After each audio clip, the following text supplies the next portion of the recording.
All right, welcome to Journey to Truth podcast. My name is Tyler Koala with Aaron Kuhn, and tonight we have on Graham Sims. Graham is an author, UFO, or just a researcher, I guess, not UFO, but you do specialize in the UFO field, correct? That's right. And you recently put out when did that book come out? Impact to Contact. It was 3 or 4 years ago. Okay, you want to tell us a little bit about that and yourself? Yeah. For people who might not know. Yeah, I'm sure there's plenty of people who don't know me. So the book is called Impact to Contact, the Shag Harbour Incident. I wrote it with Chris Stiles. Shag Harbour Incident is a great Canadian UFO case that happened in October 1967. And I guess it stands out because it's really well documented. We have RCMP, Canadian Navy, Air Force documents that back up the case, which is a little unusual. We have a lot of firsthand witnesses that we interviewed, including like all the top military brass who were involved at the time. It was a big operation. There was probably a half dozen ships, destroyer escorts, US, Canadian, also a British submarine that was there at the time. It went on for a week. And that whole week, there was a ton of UFO sightings all over the whole province. It was on the front page of the newspaper the whole week. It actually went out on the International Wire Press. So it got a lot of attention. It was on the CBC. Literally, the CBC was there filming, saying, the police are looking for a crashed saucer. So it was really, really legit. And once we started to interview the witnesses, including, especially the military divers, we realized how deep the case went. Up to that point, we really didn't know how far it went. And once we talked to them, they described how the ships hung over the UFO, which was at the bottom of the ocean. Well, I mean, it was only about 100 feet down. And they stayed there for a week over the UFOs, which was actually 2 UFOs. And they interpreted it as being one was fixing the other. So, and then they described going down with movie cameras and still photography equipment. And once they got down there, they saw that there was activity around the craft, meaning that there was creatures, sounded like grays, basically, in little diving suits. Really? Yeah. And he said they communicated with them telepathically, basically told them that they were just fixing their ship and they would be on their way. So originally the military went down there expecting a retrieval operation. But once they saw that there was activity, they stopped that, and then it just became a mission of observation only. That's incredible. That much information is actually available on that wreck. I mean, I'm very unfamiliar with that. Actually, I hadn't heard of that wreckage until you told me in Hawaii. Yeah, I hadn't heard of it either. So, yeah, I mean, a lot of people here haven't heard of it either. If you go on YouTube, you'll find probably like 3 or 4 History Channel, Discovery caliber documentaries on it. Oh yeah. So out there, but I mean, without Chris Stiles, the whole thing would have been forgotten, basically. He wrote a book on it in 1998 called Dark Object. And that was edited by Whitley Strieber and oh, nice. Basically published with Whitley. And that was a little paperback that did really well. It was in like 5 languages. But then there was a lot of, new information came up. So we decided to write the second book, and now we're working on a third one. It's an ongoing active case. So where we're at now with it is we've been trying to prove which ships were there, which is very important. It's sort of key to the story. So we've talked to divers that were on the US ships, but when we got the logs all showed that the ships weren't there. So we're stuck. We're like, well, does that mean that the timing is wrong? Because after 50 years, people's memory is pretty plastic, right? And they're not even sure what year it was. So do we have their time wrong, or did it not happen, or are the logs falsified?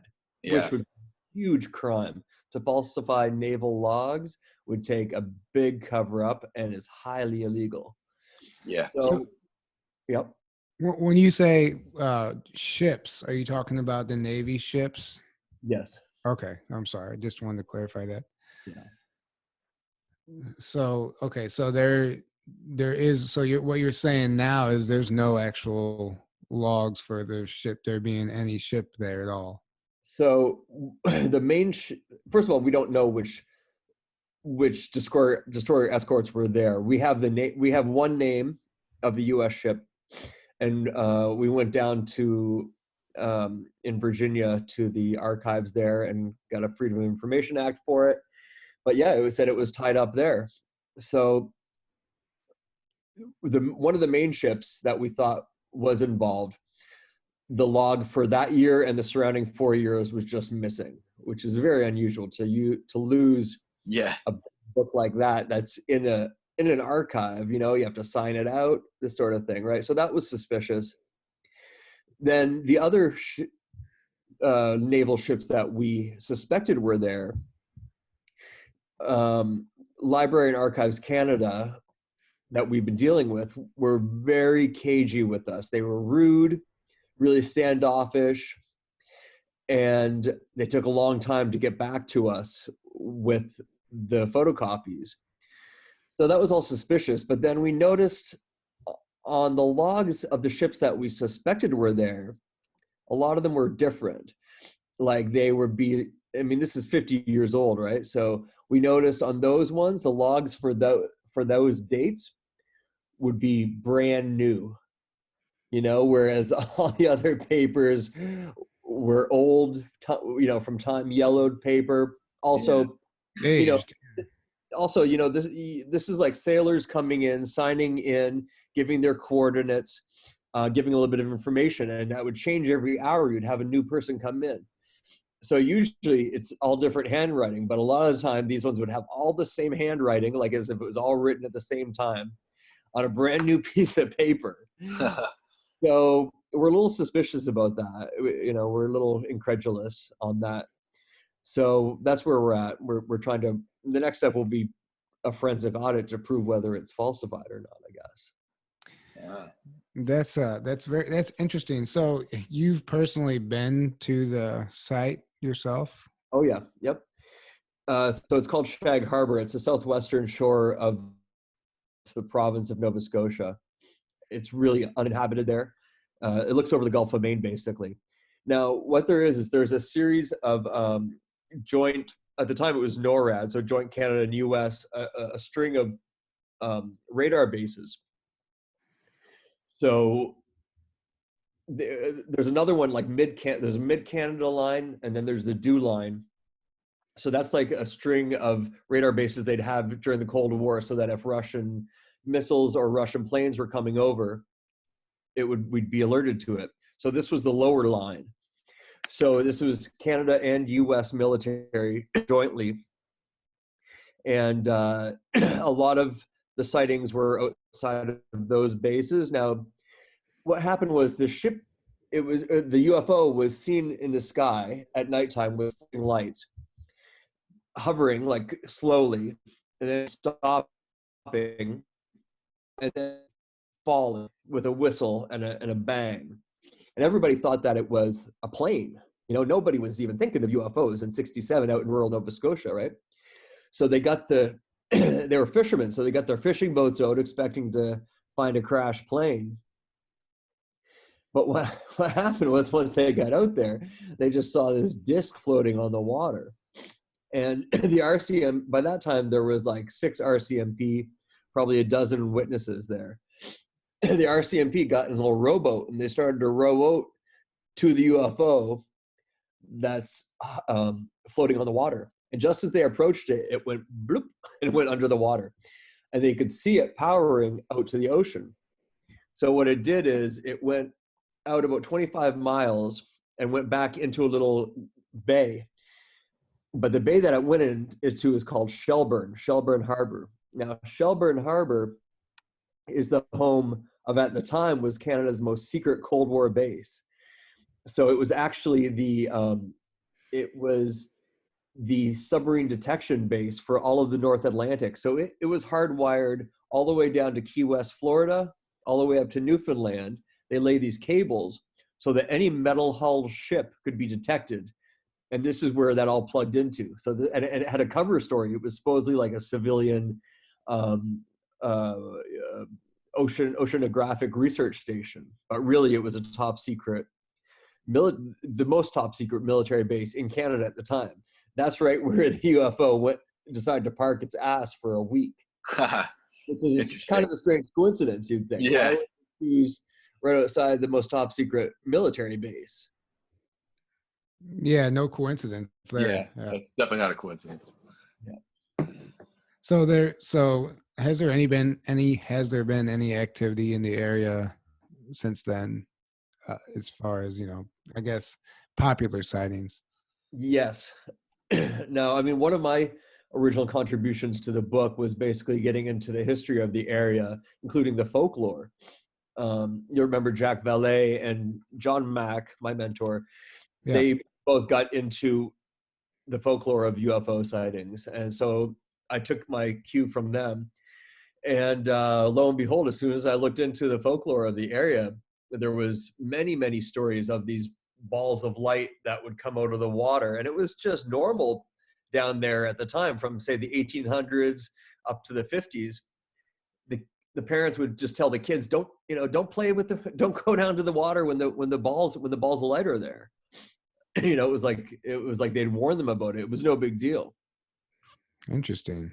But then also there's old fishermen stories. Like there's a lot of German settlers in that area, and a lot of German fishermen. Like Lunenburg is there. You might have heard of Lunenburg. It's an old German fishing town. Anyway, and there's a ton of stories about like shining silver-hulled boats in the sky, Really? that would follow people around, and that would mess around with the people, and they'd have strange experiences. So the history of it was there, and it's been ongoing ever since. And even since '67, it's been ongoing. Now, we had an amazing sighting that we filmed last August in that same area. Right across from Shag is an island that has a lot of strange history to it. And the only 3 abductees that we know from Nova Scotia, for some reason there's not a lot of abductees here, but the 3 that we know are all from this one island right across from Shag, and they're all women. And so we're good friends. I'm good friends with them, and investigated their case. They all have implants that are medically documented. And so we were visiting Heather there, and she can sort of pretty much call them at will. They come a lot to her. She lives on the water on the beach, and they show up all the time. So Chris and a friend of ours who is a filmmaker, he came down with his cameras, and one of them showed up, and they filmed it for an hour, and amazing footage, and all sorts of strange aspects to it. Like whichever way you faced, it looked like it was always facing you. So even if it turned or you went around the other side, it still had the same face to it. Very strange. It didn't look like a disc. It looked like a giant ball of light, but the light had a strange quality to it. It was during the day as well. It was a day sighting. The footage is amazing. I can send you the link on YouTube to it. So that was we were happy with that sighting. It was really dramatic, and it went on for a long time. But it's funny, like Chris was down there that same trip. He was down there he was meeting with the journalist from the Chronicle Herald here, and he noticed, he was in Liverpool, and he noticed went to the supermarket, and he noticed a big military drone up above. So he sort of ignored it. He went to his meeting with Wilkie, the journalist, and he went out to his car for a second in the middle of the meeting, and he looked up, and the drone was just right above, like 40 feet above him over the house. So he told he's told Wilkie, come out. So they come out, they're looking at it, and the thing just takes off straight up really fast. And talking to the abductees, Heather and Susan, another one, she says she's followed by these drones all the time. And she says they come out of those same radar bases that used to be the NORAD bases. Now they're unmanned. They're all just completely computerized. But apparently the drones are coming out of them and following the abductees. Interesting. Yeah, pretty. Wow. Pretty. I mean, they don't feel threatened, but I mean, and the fact that they were following Chris when he was meeting with the journalists and the abductees shows that, you know, they're monitoring the situation, and that's, you know, they could be protecting us. I don't know, you know, but yeah, but except, you know, I had my house broken into, my girlfriend's house, and they took the only thing they took was the logs, the documents around the log, the footage that we took of the ball of light in August, and all the new research I had. They took all of that. Wow. When did this happen? And they smashed my computer. Yeah. Really? When did this happen? This would have been during the summer. Also, so every year we have a festival down there at Shag Harbor where we commemorate the incident. We have speakers, and, you know, we make, you know, do a barbecue and whatever, or a lobster boil sometimes. And so the year before was the 50th anniversary, so it was a big deal. But last year we had the Cousteaus come down, so Jacques Cousteau's grandchildren. So they were doing a piece on ocean mysteries. So it was for History Channel, in association with National Geographic and the Smithsonian, I think. And so we were sending them the coordinates for the dive, because the spot where the UFO came down, like, I guess I didn't tell you, but like, it was on fire. Like, it came down, the bottom of it was like red hot, and it had these like panels, like tiles on it, that were glowing like the color of like lava, you know, or like plasma. So it'd be going white hot to like bright orange. So the witnesses thought it had like lost an engine, is what they said, you know. There was like fire coming out of it and this sort of stuff. So when it hit the bottom of the ocean, it fused the sand into glass. Really? And we found on some BIO, which is Bedford Institute of Oceanography here, they had mapped the bottom of that area for other reasons. And when we were looking at it with them, we found all these anomalies. So we've been doing some dives down there and trying to get some samples, because that would be some hard evidence if we can show that high heat fused the sand into glass or whatever it was, in these perfectly round shapes, as would be the bottom of the craft. So anyway, when we were sending the Cousteaus via email the coordinates for the dive, we couldn't send the emails. And as we were watching, the coordinates numbers were changing.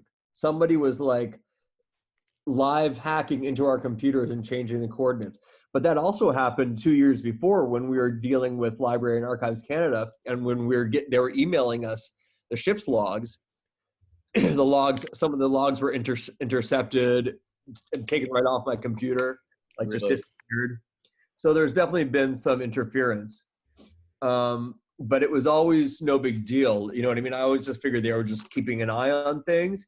But once they broke into my girlfriend's and my house and smashed the computers, it sort of felt a bit more threatening and sinister. Well, yeah, absolutely. Yeah. I can't believe that was you said just last summer, over the summer, correct? Wow. Yeah. Yeah, anytime you start exposing stuff they don't like, that's stuff like that starts happening usually. I mean, if we can prove, I mean, we've already published a ton of, I mean, I can get into some of the other documents we published. We published we happened upon them by coincidence. Like, the highest level of classification is, what the fuck are you talking about? We don't know what you're talking about. If there's no record of something, then it can't be classified, then you can't find it. So unless you unless you have, well, you need the file number, to find something, but there's no way you're going to get the file number because it's classified. But then on top of that, there's a whole other level that there's no record of. So there's no way you're going to even know about it. Yeah. So that's what we happened to find these. Well, Chris found them. This is when he started the investigation. There was a Jesuit priest named Father Bert Gaffney who started the astronomy department at the university here. And he was secretly brilliant guy, Jesuit and millionaire. As I say, he went to Georgetown, and he was secretly investigating UFOs with the RCMP, with the military, and I believe ultimately for the Vatican. So when Chris went into his personal documents. He was the first person to do it, and so they were archived at the university, and he had to get all these, permission of the Jesuits and whatever. And he was the first person to go into his boxes, and that's where he found they're called X files. So these are RCMP X files, and you'll notice they use the word X going back historically associated with UFOs and paranormal stuff. Yeah. That's why the X files show. That's the show, yeah. They got it from, right? So these were literally X files. So it started off X, 4831, whatever, which denotes UFO. Now, there is public UFO documents that the RCMP and the military have made public, available online even. And those are the ones that they can't hide. It's just the RCMP, there's a UFO hovering over my house. The RCMP has to go investigate. and everything that the RCMP does, there's a paper trail, which is great. And they're great investigators too. They're trained to write what they see. And but if it was more a national security type of issue, then then it became an X file. And nobody ever saw those. No one had ever heard of them, except we just happened to find them through a third party. So we published those, and then Chris got another document published called the Space Object Contingency Plan, and the title of it is the Master Plan. It's called. So this is now to get this, we had to get the permission of like U.S. military. I think we had to get every single state to sign off on it. All of this stuff because it reveals the inner workings of two countries on how they deal with objects that come from space. What's the protocol? So that could be a satellite that comes down. It could be UFO. It could be whatever. So, safety protocols, chain of command, this sort of thing. So eventually we got it. And it was, and we have, academics asking us for it, if they use it for research, it's a pretty big document. We're lucky to have gotten it. And it was really through Chris's handiwork, through his craftiness, that he got it in the first place. Nice. He used all these old journalistic skills to get it. It was pretty impressive how he did it. We outlined it in the book. But basically what that says is that Canada has to pretty much hand over control to any U.S. group that comes, and that's what happened with the Shag Harbour incident. The U.S. got involved immediately, and it became like they put it in a black box, and they when we say stick handle, like in hockey, they stick handle the Canadian military. So the Canadian military didn't even really know what was going on. Really? Yeah. Only the brass and the guys who were hands-on, like the divers, would have really known what was going on. So, and is this a current protocol that they follow? That's a good question. I don't know. I think they probably updated it now, but that's a good question. I don't know. So I'm curious. So where did you come into all this, the UFO research? You started off in journalism, if I'm not mistaken. Yeah. So where did you make the turn into the UFO research? I was always interested in it from the time I was a kid, like these things either speak to you or they don't. And I remember being like 12 years old, going to the library, and taking out all the books on UFOs I could, and being blown away looking at these old blurry black and white photographs, but like, these are clearly craft. Yeah. Yeah. And for me, it was like a big, the emperor has no clothes moment, where it's like, all these military, government, the teachers at school, they're all like delusional. Like they don't exist. Yeah. So that was my first moment of like, okay, you guys are all, delusional, and the emperor has no clothes, and you're all playing along. So I could see that at an early age. So I was always interested in it. And then in the mid 90s, I just started university, and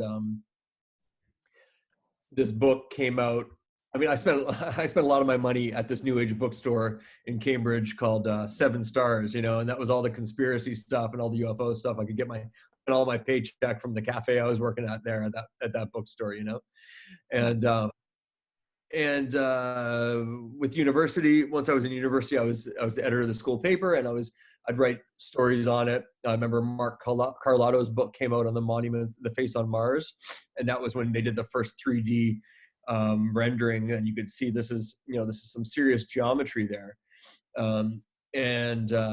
And then a book came out called Abduction by Dr. John Mack, who was a Harvard psychologist and psychiatrist, and that book was amazing. So he was dealing with abductees.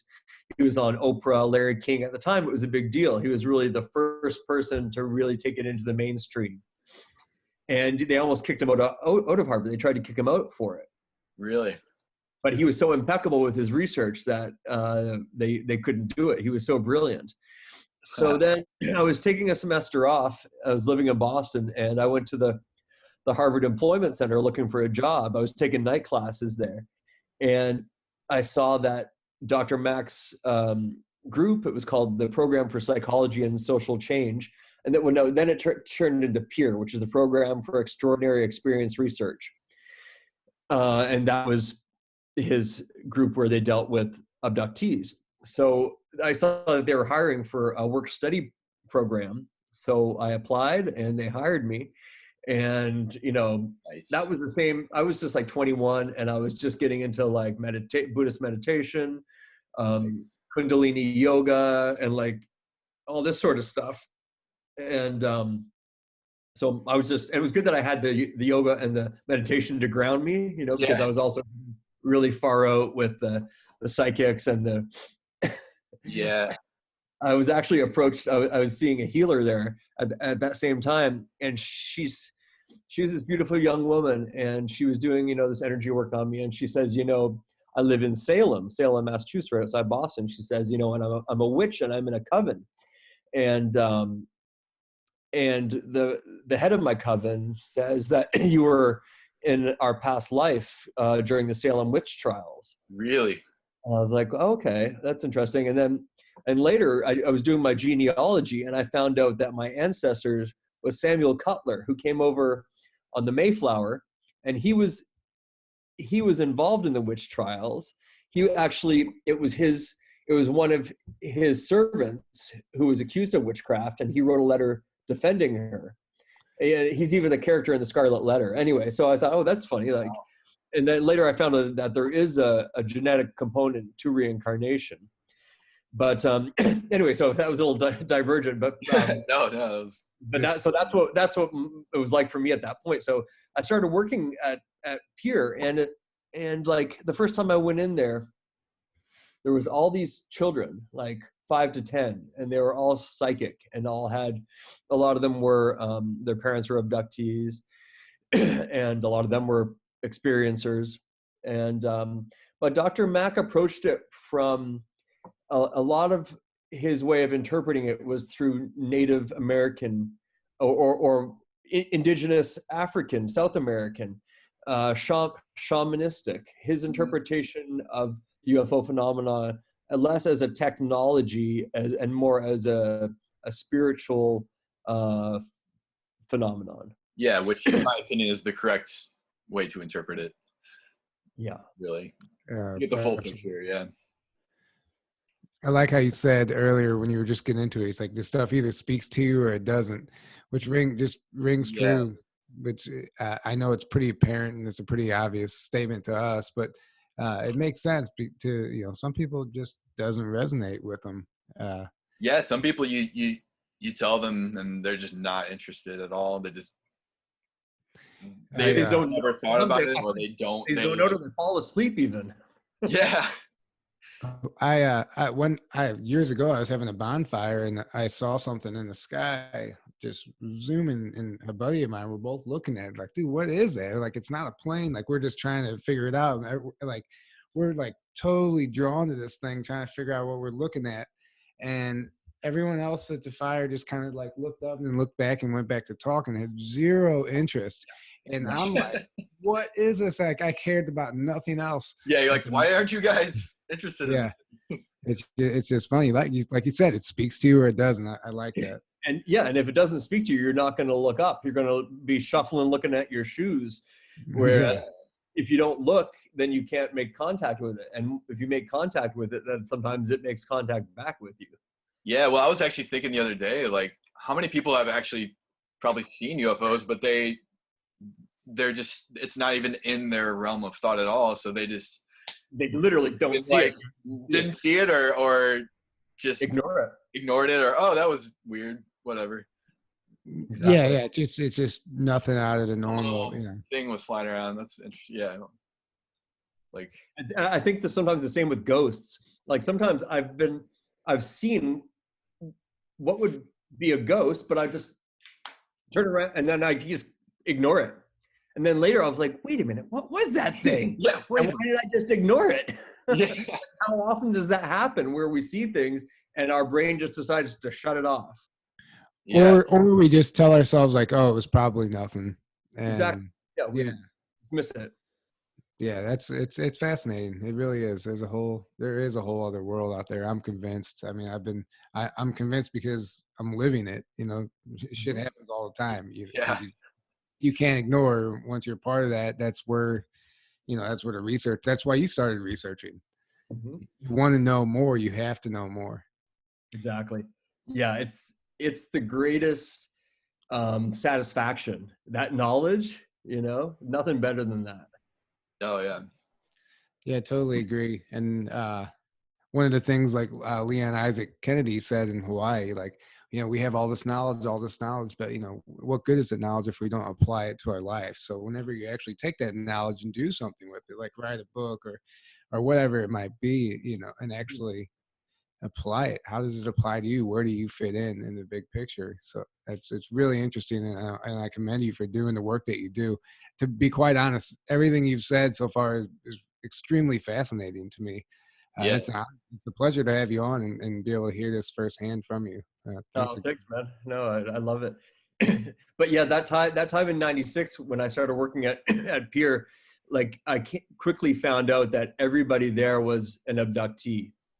Everybody who was working there, and a lot of them were making babies for the aliens.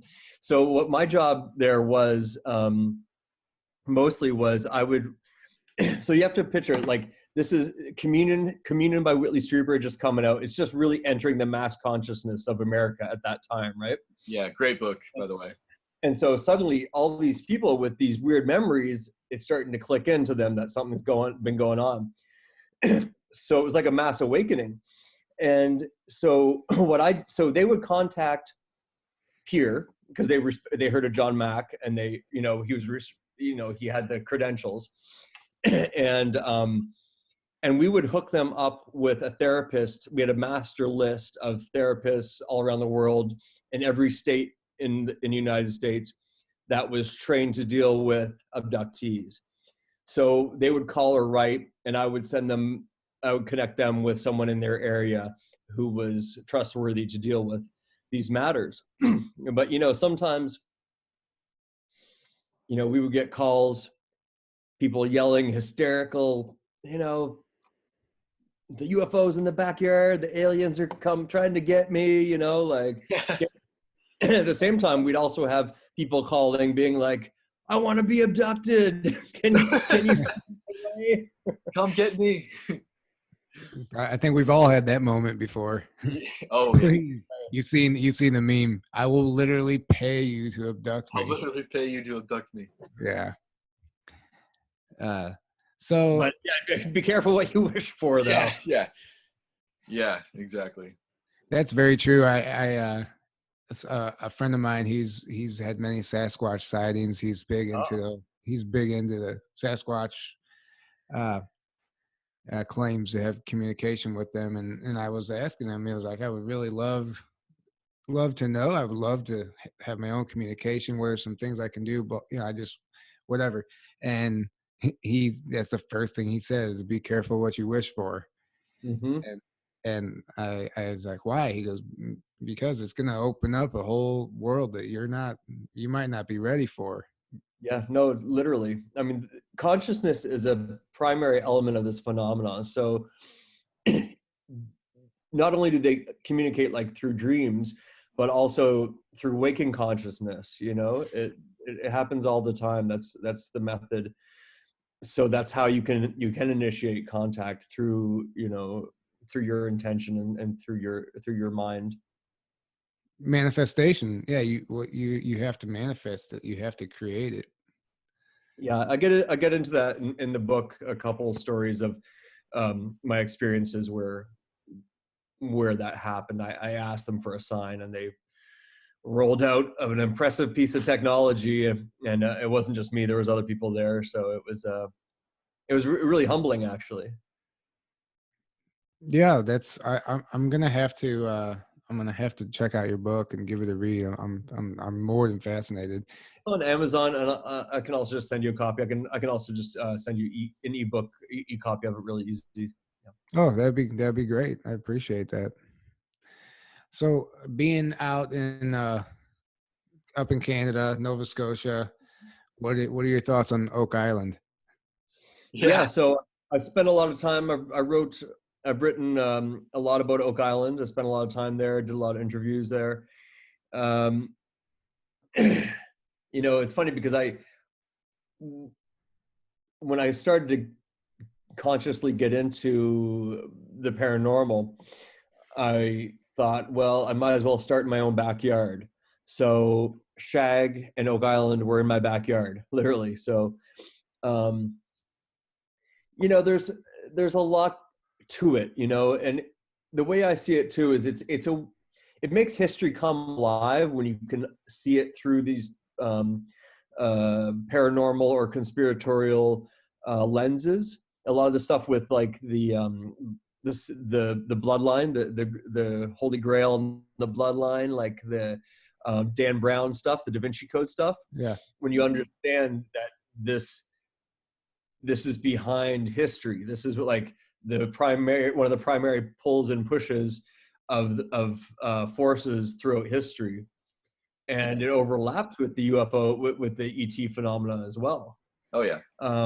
Yeah, because you've got the Priory of Zion, which is sort of this secret society in Europe that's putting out a lot of this disinformation, sort of like Illuminati type thing. Yeah. And they seem to be positioning themselves as being this bloodline descended from the Merovingians, et cetera, et cetera. And then when you realize that these bloodlines are the ones that are, that mated with the Anunnaki or the whatever with these ET bloodlines, so that the reptilian DNA is in these rulers, then you can see that maybe they're trying to position themselves, if there is some sort of disclosure, that they could be positioning themselves for a new sort of divine right of kings. Yep. Nailed it. It's the same old royalty, but they're like, now we have the ET God's DNA, so we're your natural rulers now, Yeah, we have the divine right to rule. Yeah. So are we still talking about Oak Island? Or Well, so the Holy Grail, the Holy Blood, Holy Grail overlaps with Oak Island. That's sort of the key to understanding it. Now, I mean, it's pretty clear that it was a military operation from the 1750 was the latest workings, so that's clear. And given the timing and the caliber of the workings, the digging, we know that it would have been British military. British military, yeah. And the timing, what happened was they went down to Havana, and they sacked Havana. They sacked all the gold that the Spanish had taken from South America. and they were going to use it to overthrow the king and put in their guy in Great Britain, but they stopped here for the winter, hid some of it at Oak Island, basically is what it sounds like. Now, it's not that simple, of course. No. Because the British knew about it probably through Francis Bacon, who was involved in the secret societies, and it had been used probably from the time of the Templars. We know the Templars were coming here in the 1300s. It was going to be the New Jerusalem. So they had, some sort of crazy technologies too, probably the Templars, spiritual technologies, sacred knowledge anyway, in addition to great wealth. And because they also had the maps from their Viking forebearers, they had the maps that could navigate. They were the only people who could navigate the globe at that time. So they knew about here. They knew about Oak Island, and they had, and it was probably a repository for some of their treasure. But there's theories that it could go back to like the bloodline of King David, this sort of thing, and maybe they buried some of the bodies there. It could also be, it could be the Stasis giants.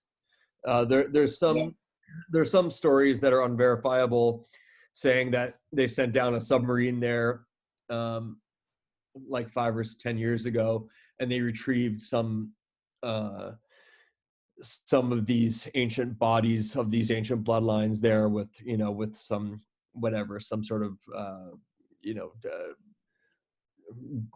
goods, sacred items of one sort or another. But the interesting thing I'll tell you about Oak Island that not a lot of people know is that there's tunnels out of Oak Island to other islands in the area. Correct. Yes.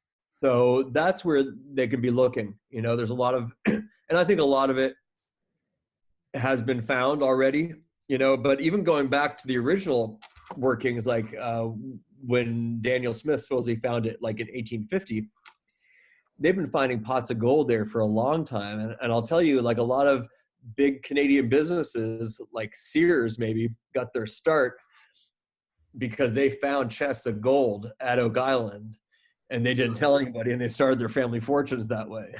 Well, that's Samuel Ball. He was one, the slave who escaped and became wealthy and had properties on Oak Island. Where did he get that money?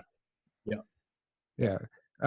So what we do know about Oak Island though is they have found, almost between 150 200 feet below the ground when they're doing this core drilling and stuff, remains of human bone that actually, after testing, come from Europe.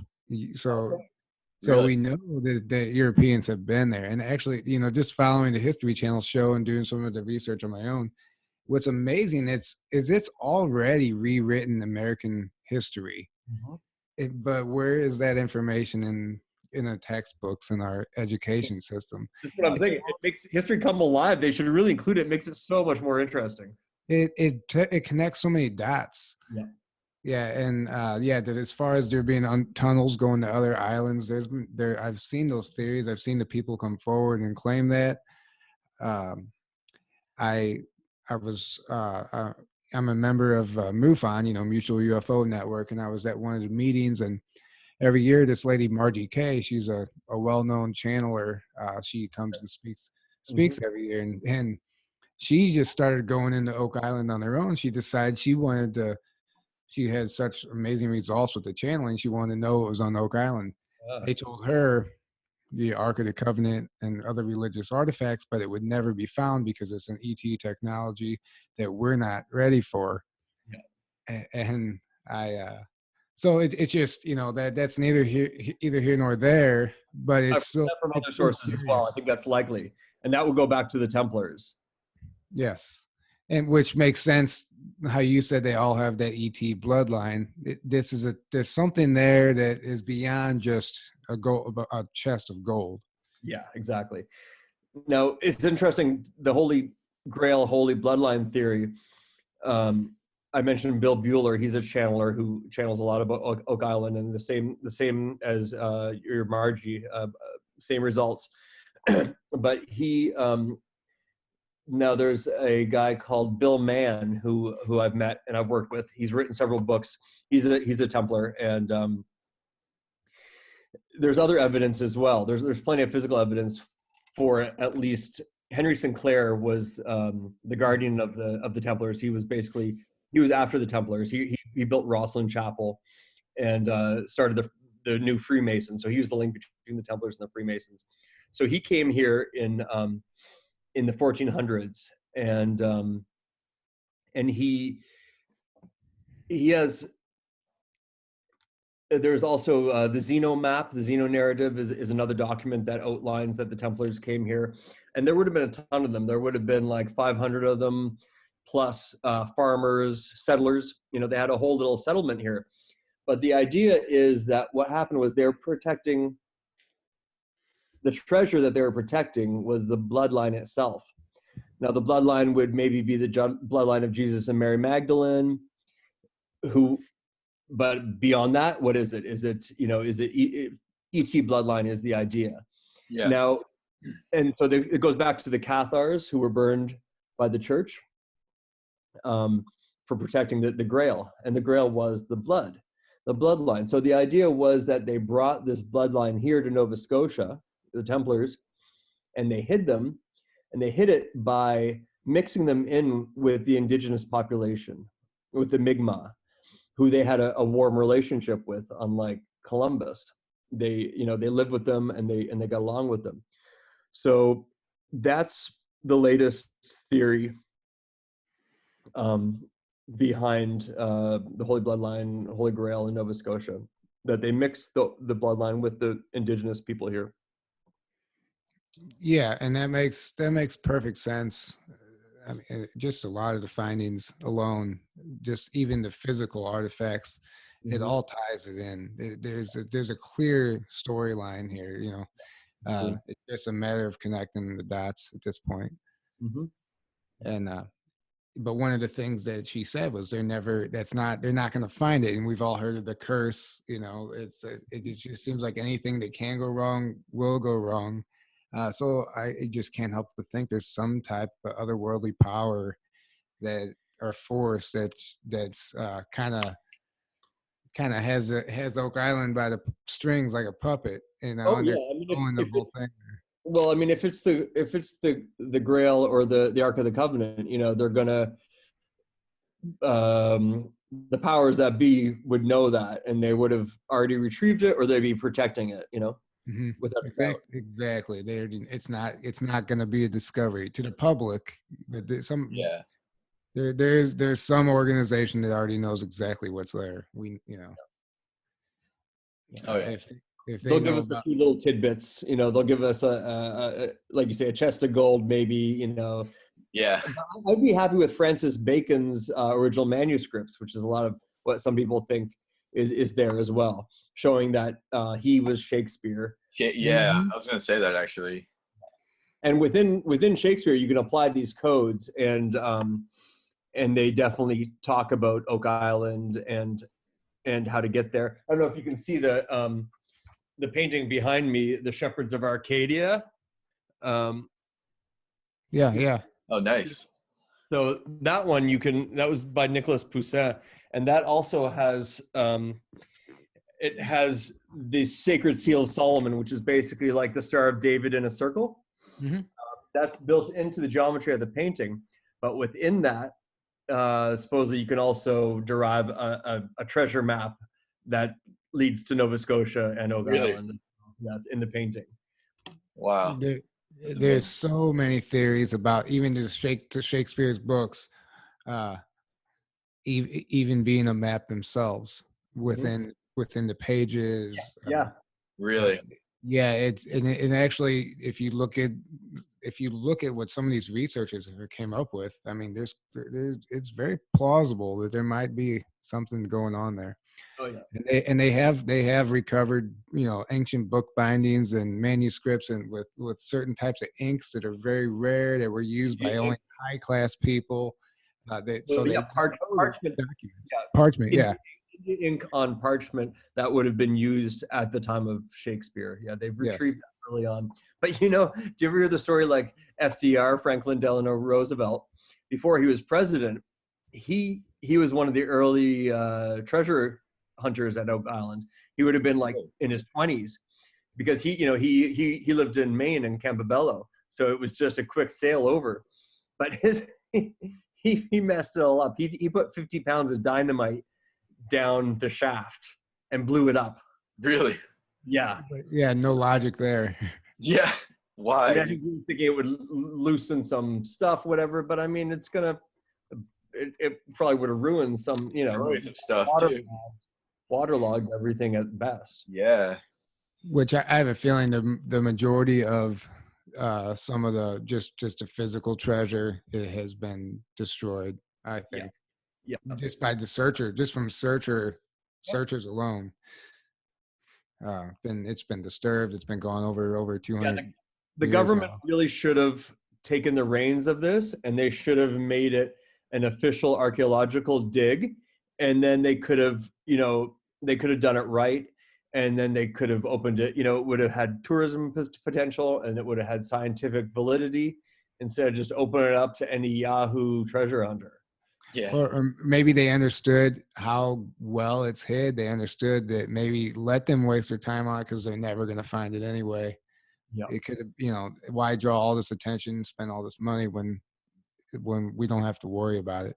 Yeah, maybe they just didn't want to draw the attention to it by doing anything like that. Yeah. It's possible. The conclusion I came to after interviewing some engineers there was that the only way to get past the flood tunnels was to do this technique that they use for drilling for oil in frozen lakes, which is basically you dig down the 250 feet, you dig posts all around it. So for 150 feet around. And then basically what you do is you freeze it. It's basically like cold radiators, and they make a slush and they freeze it. So then you've got like a 4-foot wall of ice, and then you have to dig out the center from that because otherwise it keeps flooding. Yeah, that's clearly what everyone's running into is the flood tunnels. I mean, that's what stopped it every time. Yeah, for 300 years. So this is the only way to get past that. So that's a huge operation to do. Imagine like a 250-foot circular wall of ice. Yeah. Well, I mean, I don't know if you're familiar with some of the workings that are going on there now. I mean, they are spending millions and millions of dollars building a Crawford Dam and all kinds of stuff to hold back the seawater. And I mean, my God, the dynamite, the sonar testing. Yeah. I wish I knew the dollar amount. I mean, they may be spending so much money that might not even be worth it, Yeah, I question whether they applied that money in the right way. The way I was talking about, they must be familiar with it because it's what everybody has been talking about as the only way to really do it. But this is certainly dragging it out for ratings. So. Oh yeah, as far as the History Channel show, yeah, definitely. And what I like about that show is it's probably the only show I actually watch just because I'm fascinated with the island itself. Yeah, it's the only series I would say that I keep up with. And my favorite part about it is that so many people get angry with it because they're not finding anything. It's very lackluster sometimes, but it's real. Like it's real. Yeah. They're not like hyping it up, making this some like, theatrical thing. It's just like sometimes it could be extremely boring, but you're experiencing what they're experiencing. So I guess it would be kind of reality TV at its core, what it's supposed to be, I like when they brought in the history too, like some of the researchers and the Rosicrucian angle. I don't know if you saw that was a couple of seasons ago. Oh yeah, I've seen them all. So yeah. Yeah. So that brings in the history that we're talking about, the holy bloodline theories and this sort of thing. So that's a nice addition to it. Yeah, the history alone is fascinating. It's worth it just to understand some of that, Yeah, I was looking at a history book called Warden of the North about the history of Halifax here, and they go back to that time in 1750 when the British military had sacked Havana, and they stopped here for the winter, and it was just hilarious because they had so much money, right? So all the soldiers got a big allotment of money. So all the hookers and all the bars were just full all winter here. That winter that Really? they were digging and burying the treasure. That's hilarious. Wow. It was a big party here the whole winter with the British military here. Wow, that's Yeah. funny.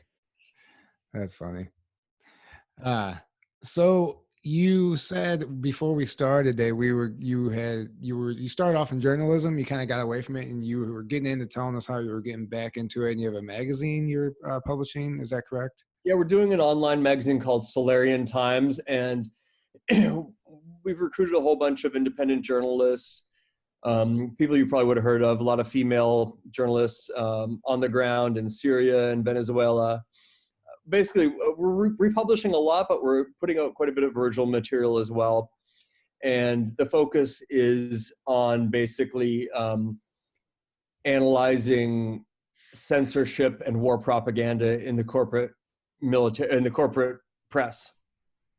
And all the press these days is just in a sad state. Basically it's 90% military propaganda, Oh yeah.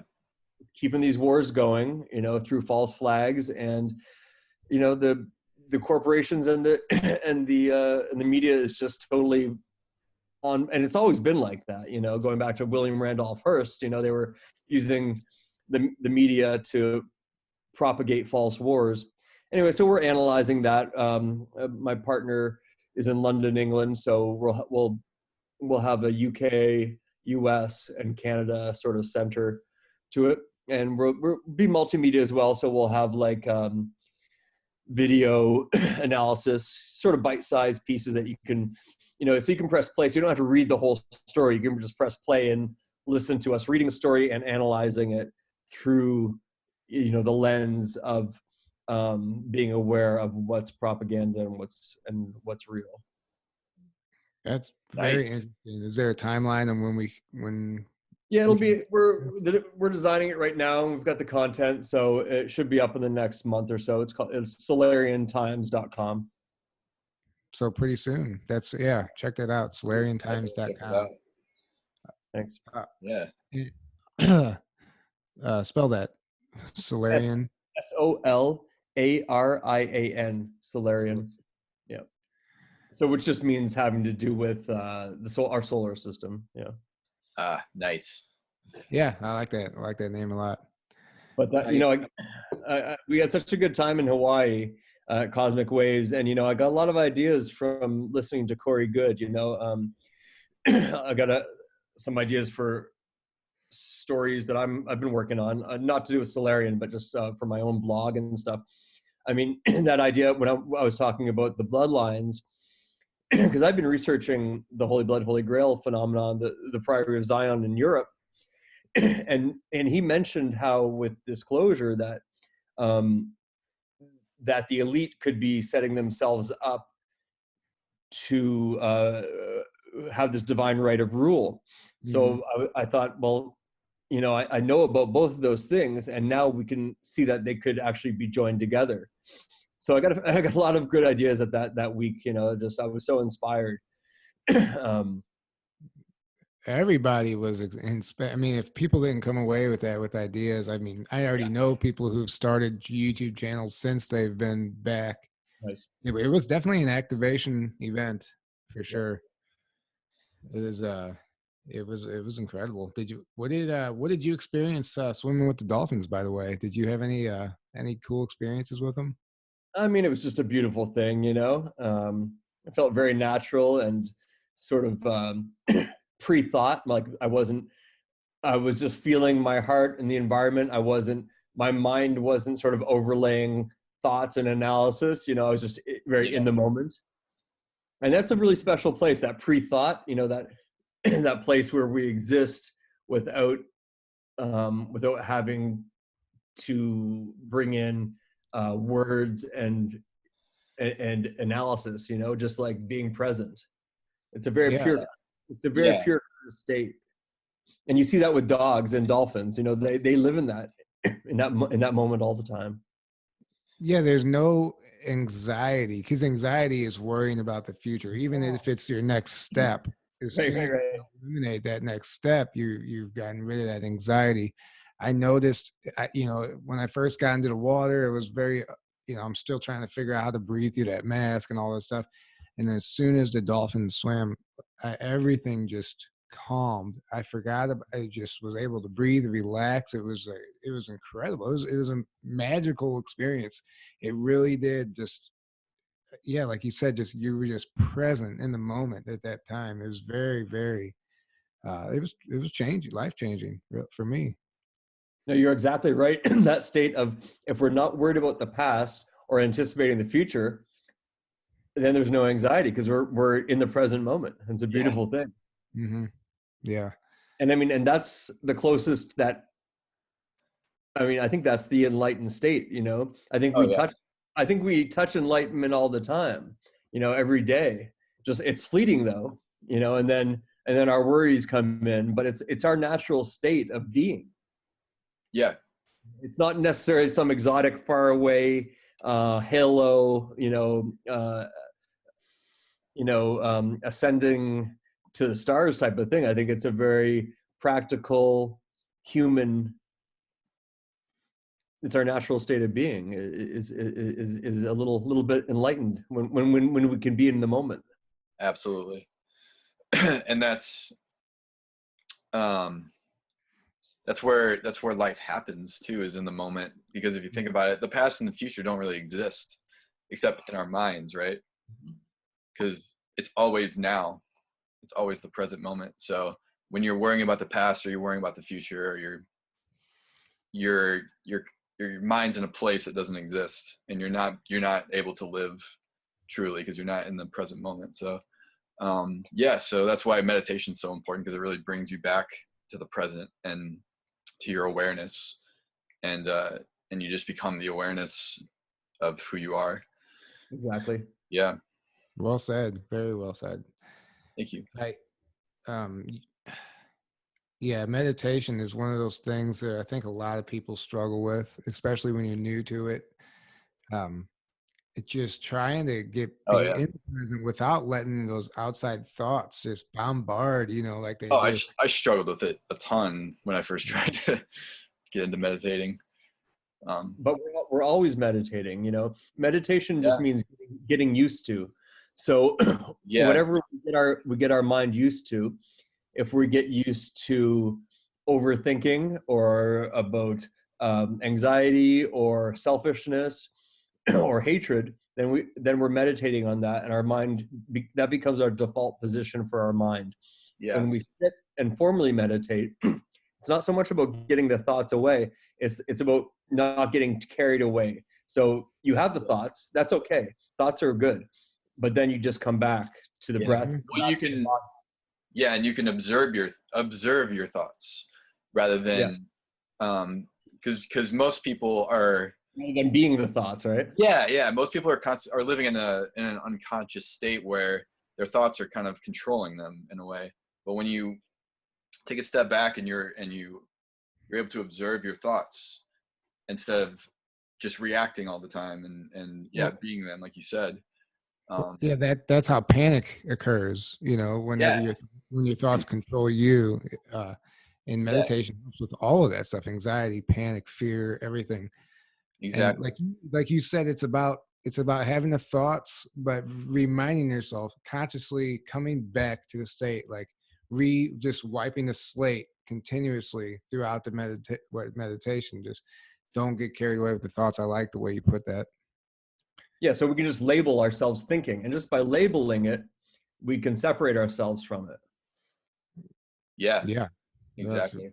Because you're not the mind that's thinking. You're the awareness behind that. That's you.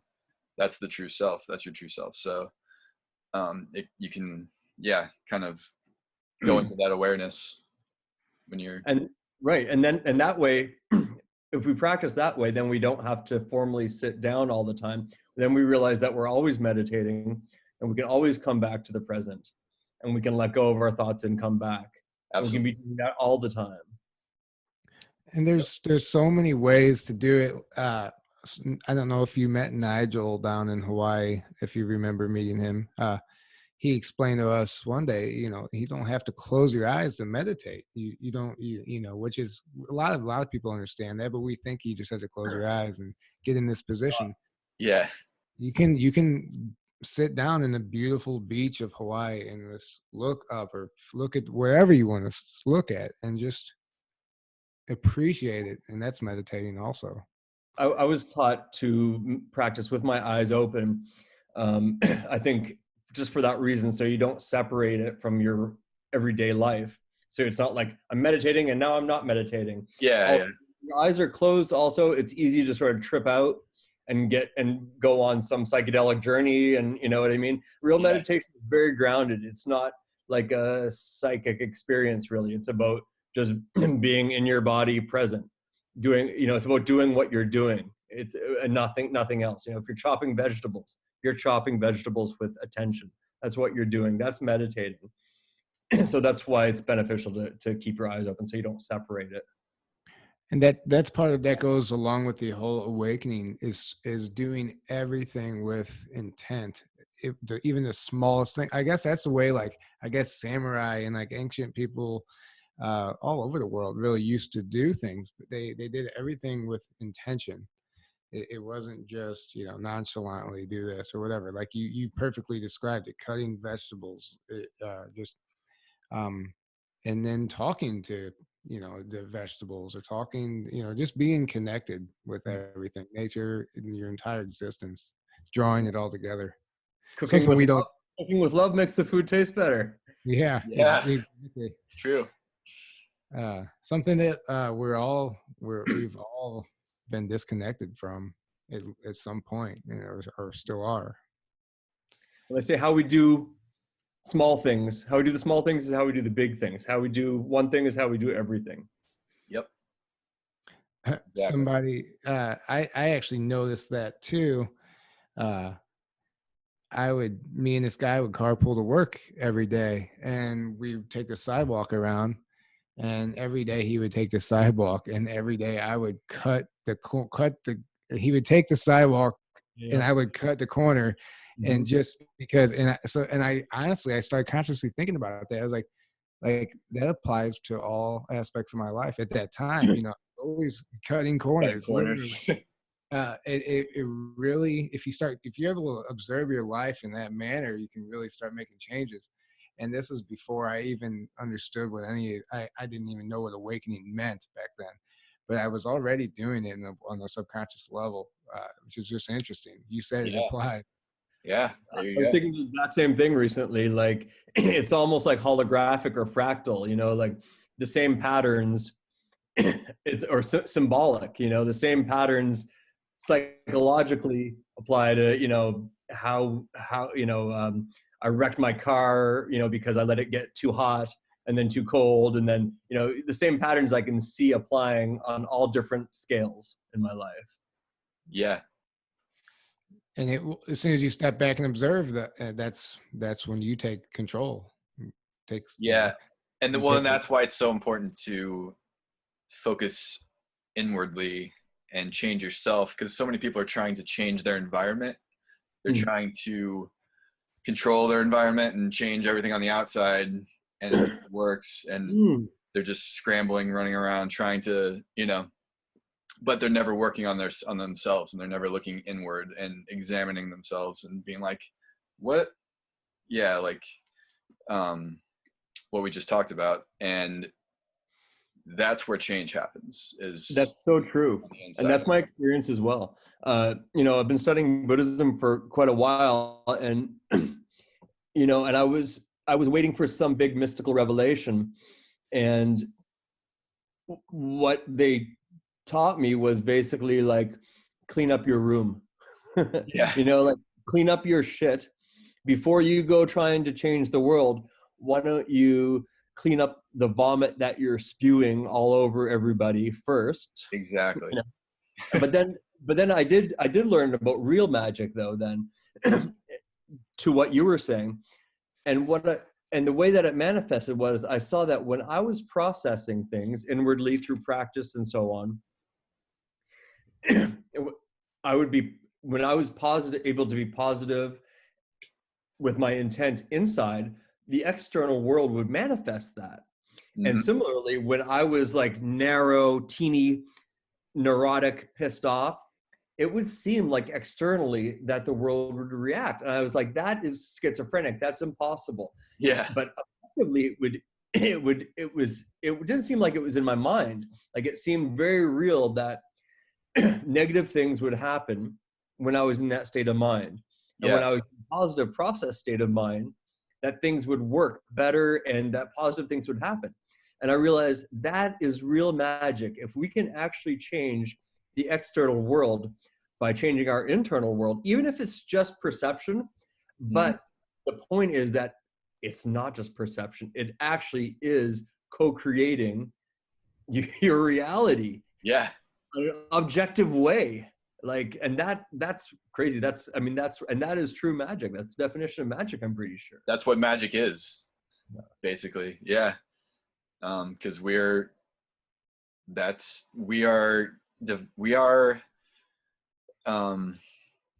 we're God experiencing himself in different points of awareness, and we just are amazing beings like that. We're all creators, and we're always creating. We just don't realize it.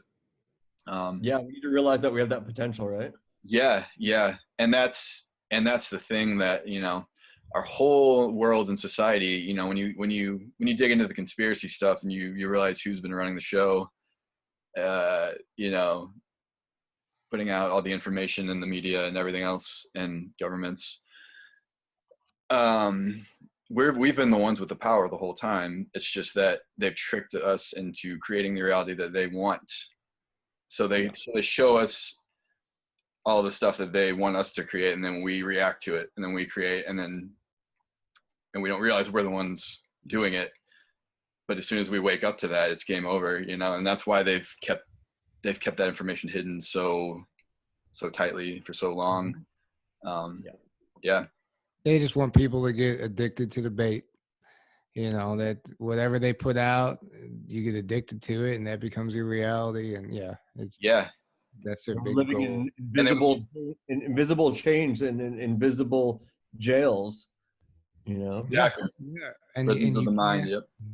And you've literally people, I shouldn't say people, because we've all been there, all of us. We've all been there. We still, I don't know about you guys, but I still find myself getting pulled into that sometimes. Depending on. It's a continual growing process for sure. Yeah.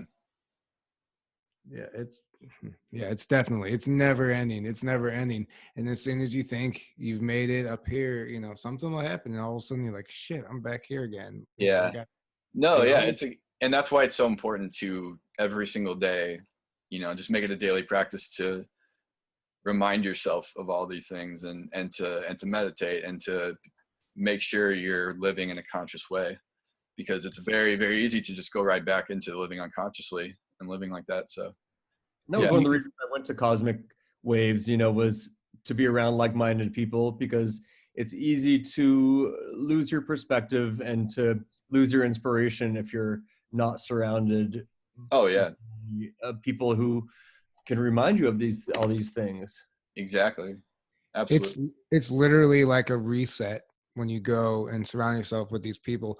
Like Laura Eisenhower said, she says, we need to start participating in DNA activating and consciousness lifting in activities such as these events, because like you said, the further and further and further, or the longer and longer you are away from it, the further removed you become, and you do lose motivation, and you do start questioning things until you're surrounded and you see all these people just activate and light up, and it lights something up in you, and it's a reset.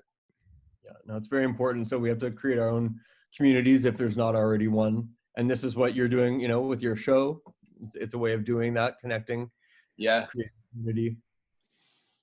No, it's vital. Yeah, it's a way of connecting, and man, I gotta tell you, it's become one of my favorite things. I look forward to every week. Same here. Just having these conversations and learning so much aside, if we weren't doing this, we wouldn't get to do this. You know, it's just, Yeah. You got to create your own. yeah.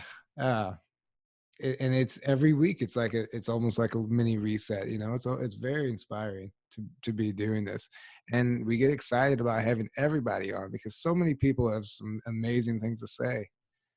Yeah. And they don't always get a chance to say it to anyone sometimes. Yeah, it's amazing. I mean, we learn how much, you know, the people in this community there's so many amazing people in this community that don't really get a platform ever, or hardly ever, or you don't realize how much everyone knows and how much wisdom and knowledge and how amazing so many people are in this community until you get to sit down and talk with them for an hour and a half. And that's what we get to do on this, you know. It's just a way to sit down and connect and get to just talk with amazing people. So thank you for being on. Opportunity. Where are you guys, by the way? So I'm located in St. Louis, Missouri. I was there until about a year ago, and I moved to Kansas. I'm in Wichita, Kansas, actually, right now. But I'm considering actually moving back though. So. Well, we're spread out. That's great. Thank God for that. It's all long distance, and most of the time, I guess the majority of the guests have been from the West Coast, I would say.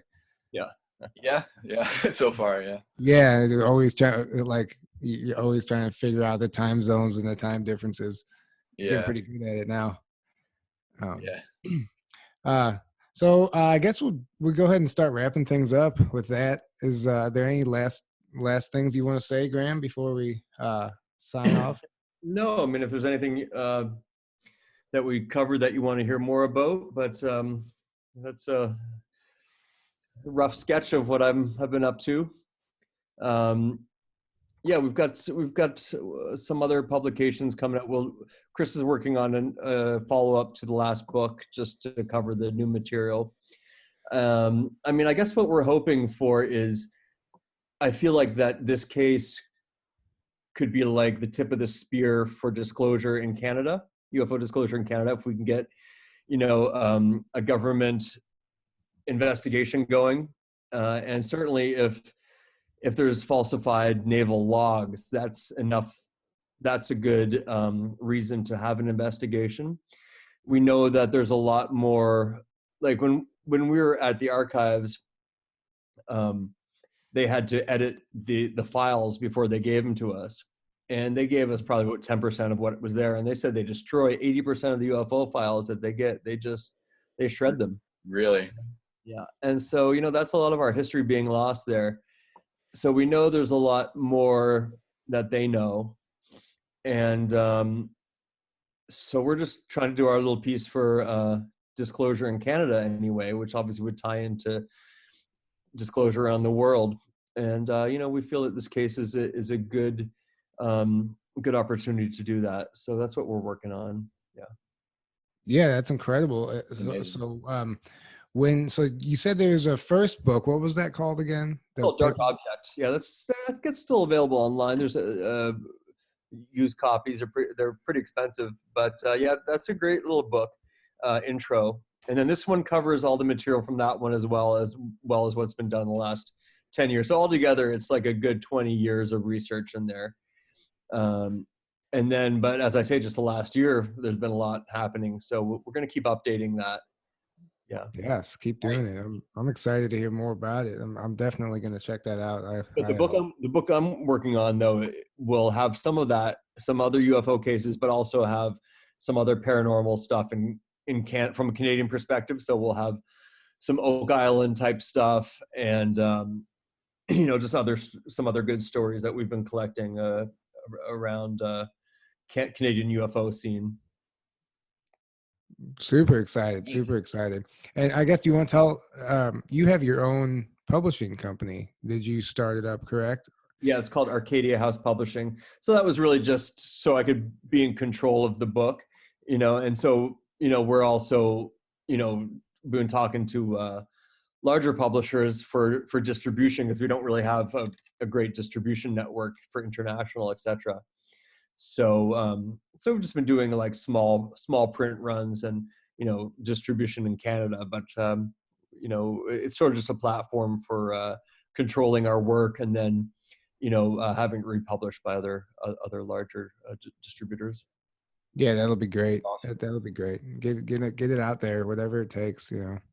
Yeah, yeah, it deserves. I mean, we're on Amazon, so you can get it internationally, but we would like to have proper U.S. distribution. I think Yeah, the case is that. well, yeah, just by doing that, you'll get yourself into just publicity as well. Yeah. So that's a big thing. All right. Well, thanks again for coming on and doing Aaron, this. thanks, you guys. Yeah. Good talk. All right, we'll talk soon. Yeah. Thanks so much for coming on, man. It's great All meeting right, you. man. Appreciate it. Good night. Yeah. All right, ciao. Take care, man. Bye. Bye, guys.